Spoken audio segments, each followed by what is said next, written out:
గురుగారు ఇప్పుడు చాలా మంది స్కూల్ కి కాలేజెస్ కి వెళ్ళిన పిల్లలు రకరకాల ఫ్రెండ్స్ తో ఫ్రెండ్షిప్ చేస్తూ ఉంటారు. సో వాళ్ళు చెడు స్నేహాల నుంచి అసలు బయటపడాలంటే మార్గం ఏమైనా ఉందంటారా గురుగారు? ఓం నమ శివాయ శంభూ శంకరి. జై వనదేవత సమ్మక్కాయ నమ, జై సారలమ్మాయ నమ, వనదుర్గాయ నమ. అమ్మా, మీరు అడిగిన ప్రశ్నలో పిల్లల చదువు, అవును, పిల్లల చదువు గురించి కానీ లేదా వాళ్ళ ప్రవర్తన మారిపోతుంటది. మరి వాళ్ళ ప్రవర్తన మారిపోతుంటది కాబట్టి ఎందువల్ల అలా జరుగుతుంది, మరి వాళ్ళు చెడుదారిలోకి ఎందుకు వెళ్తున్నారు అనేది మీరు అడిగిన ప్రశ్న.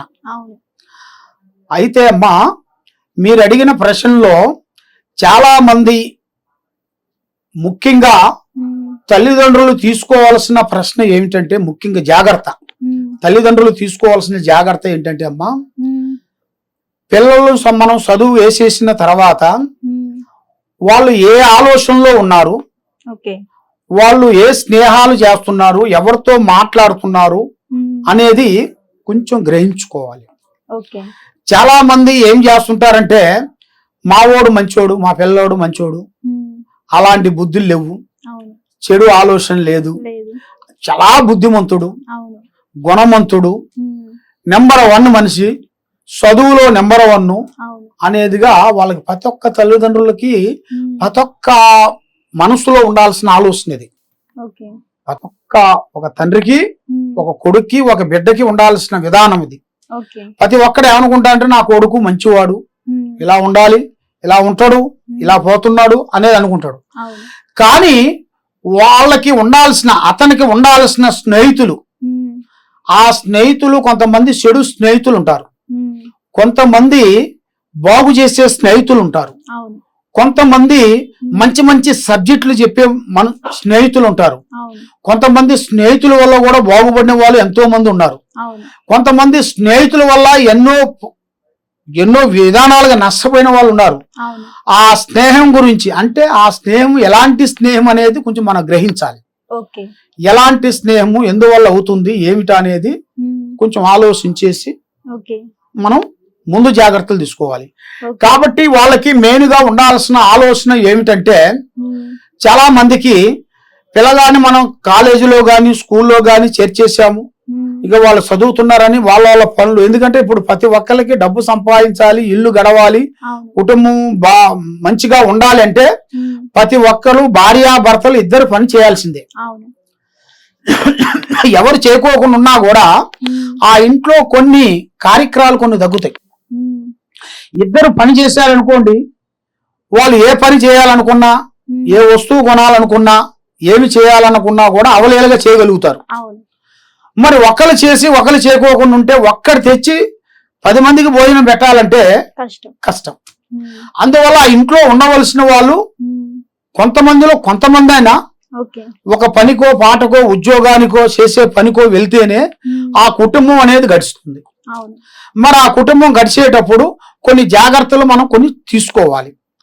మరి పిల్లోడి మీద ఉండాల్సిన అసలు విషయం ఏంటంటే అమ్మా, పిల్లోడు చదువుతున్నాడు, బాగున్నాడు, మంచిగా ఉన్నాడని అనుకుంటున్నారే గాని ఆ పిల్లోడి మీద ఉండాల్సిన గ్రహ ప్రభావం ఏమిటి, వాడి జన్మ లగ్నం ఏమిటి, వాడి జన్మంలో వాడు పుట్టిన టైములో ఎలాంటి గ్రహాలు అన్ని ఆశిస్తున్నాయి, మరి ఎలాంటి గ్రహాలు ఆశిస్తలేదు, మరి ఏ గ్రహాన్ని ఆ బాబు మీద పట్టుకొని పీడిస్తుంది, మరి ఇది గ్రహ ప్రభావమా, లేకపోతే వాడి బుద్ధిలో ఉన్న ప్రభావమా, లేకపోతే ఒక చెడు ప్రయోగమా? అంటే గురుగారు, ఈ చెడు స్నేహాలకు కూడా గ్రహాలు దోషాలు కారణమవుతాయి ఉంటాయమ్మా. ఇప్పుడు చెడు స్నేహానికి కూడా కొన్ని ప్రాబ్లమ్స్ ఎలా వస్తాయంటే అమ్మా, ఇప్పుడు వాడు మంచిగా ఉంటాడు, వాడు పుట్టిన వాడి లగ్నంలో కొన్ని దోషాలు ఉంటాయి, పుట్టిన లగ్నంలో కూడా జన్మ లగ్నంలో కొన్ని దోషాలు ఉంటాయి. ఆ లగ్న దోషములను బట్టి కొన్ని శాంత పూజలు కొన్ని ఉంటాయి. ఆ శాంతి పూజలు వాళ్ళు చేసుకునేట్టుగైతే ఆ ఎఫెక్ట్ వాళ్ళ మీద, వాడి మైండ్ మీద పడదు. ఎప్పుడు అది చేసుకోకోకుండా వీళ్ళు మామూలుగా ఉంటారో ఆ ఎఫెక్ట్ వల్ల వాళ్ళ మైండ్ ని దెబ్బతీయటం, మనసుకి మానసికంగా మనసులో వేరే విధంగా చేయాలని పోవటం, వేరే ఆశలు రావటం, వేరే కోరికలు రావటం, ఒక స్త్రీని ఒక అమ్మాయిని ప్రేమించినని ఆ అమ్మాయి చుట్టూ తిరగటం, వీడు చదువు మొత్తం పక్కకి పెట్టుకోవటం, వీడి కెరీర్ మొత్తం ఆ స్త్రీ గురించి పోరాడటం, వీడు లైఫ్ లో తల్లిదండ్రులని మాట పక్కకి పెట్టేయటం, అన్నదమ్ముల మాట పక్కకి పెట్టేయటం, ఇలాంటి సంఘటనలు కొన్ని ఉంటాయి. ఇది గ్రహ ఫలము, వాడు పుట్టిన జన్మ లగ్నాన్ని బట్టి కొన్ని సమస్యలు కొన్ని ఎదురవుతుంటాయి.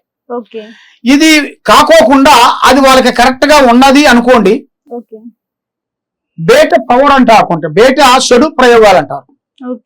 బేట చెడు ప్రయోగాలంటే ఎవరెవరికో కొన్ని పూజా బలాలు చేస్తుంటారు, వాళ్ళ ఇల్లు గురించి చేస్తుంటారు, కుటుంబాన్ని గురించి చేస్తుంటారు, పిల్లల గురించి చేస్తుంటారు. కొంతమంది ఏం చేస్తుంటారంటే అబ్బాయి వీళ్ళు ఎదుగుతున్నారు, వీళ్ళు చాలా బాగుపడుతున్నారు, మరి వీళ్ళ పిల్లలు కూడా అలా బాగుపడేవారు అనుకోండి, వీళ్ళ కుటుంబమే బాగుపడుతుందని ఆ పిల్లలకి చదువు రాకోకుండా, జ్ఞాపక శక్తి మెమోరీ శక్తి కరెక్ట్ గా ఉండకోకుండా, బుద్ధి అంటే వాడు కరెక్ట్ గా ఉండకోకుండా, వాడి మాట విధానం వాడి మాట కూడా కరెక్ట్ గా ఉండకోకుండా, అలాగా కొన్ని చెడు ప్రయోగాలు కొన్ని జరుగుతుంటాయి, చేస్తుంటారు. ఆ చెడు ఎఫెక్ట్ వీళ్ళకి తయ్యి అనుకోండి, ఇక వీళ్ళ జీవితం మొత్తం ఇలాగే ఉంటది. ఇక టెన్షన్ పడుతూనే ఉంటారు, ఏ పనులు కావు, చదువులో ముందుకు రారు, ఉద్యోగంలో ముందుకు రారు, పెళ్లిళ్ళలో సక్సెస్ కావు, ఇంట్లో మనశ్శాంతి ఉండదు, కుటుంబంలో అన్నదమ్ములు గాని అక్కచెల్లెళ్ళు గాని కొన్ని గొడవలు ఉంటాయి, పెద్దవాళ్ళు ఆస్తిపాతులు పెద్దవాళ్ళు అంటారు కదా, వాళ్ళ అన్నదమ్ములు గాని వాళ్ళ పెద్దవాళ్ళ నుంచి గాని కొంచెం ఆస్తుల నుంచి కొన్ని గొడవలు రావటం, శకాకులు రావటం, ఒకరి నుంచి ఒకరు కొట్టుకోవటం, ఒకరి నుంచి ఒకరు చంపుకోవటం, ఇలాంటి సమస్యలు అనేది కొన్ని ఎదురవుతుంటాయి. అంటే గురుగారు ఇప్పుడు ఈ గ్రహాలు దోషాలు లేకుండా అయితే చెడు స్నేహాల నుంచి తప్పించడానికి కొన్ని మార్గాలు ఉంటాయి.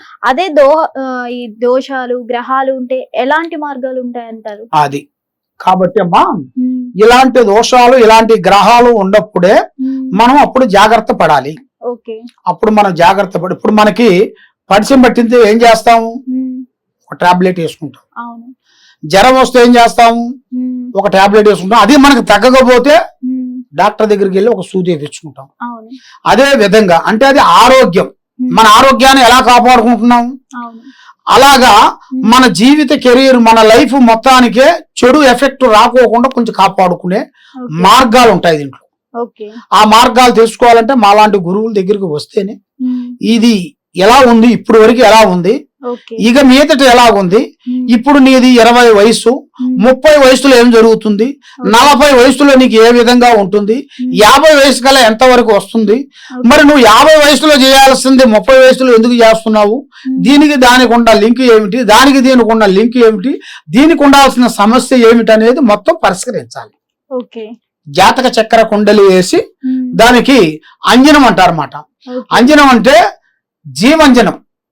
జీవంజనం ఉంటది కొన్ని, తర్వాత ఓమంజనం, ఇలాంటి కొన్ని అంజనాలు ఉంటాయి. అలాంటి అంజనాలు వేసి చూడాలి.